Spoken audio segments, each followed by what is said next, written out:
Vincent Ntembu is al 11 jaar lank 'n veiligheidswag by die Afrikaanse Hoër Meisieskool. Hy sê hy is trots op sy werk en weet dat die ouers en leerders hom vertrou.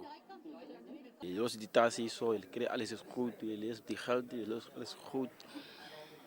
Die man, die pa, je blij hier zo, je wacht om, die vendor is goed, ik blij samen, ik praat hier, ik word niet.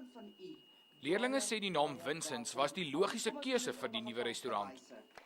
'n Paar keuses soos die Parel en Sekoe Vallei en sulke goed, maar absoluut niks het vir Vincent gewen nie, omdat hy so 'n spesiale plek in elke affie se hart het. Toe ek nou in 2014 ingestap het in graad 8, toe is die eerste persoon wie ek raak geloop het was Vincent en hy was so vriendelik met my. Dit is net gepas want ons gee hom nie die eer altyd wat hy moet kry nie.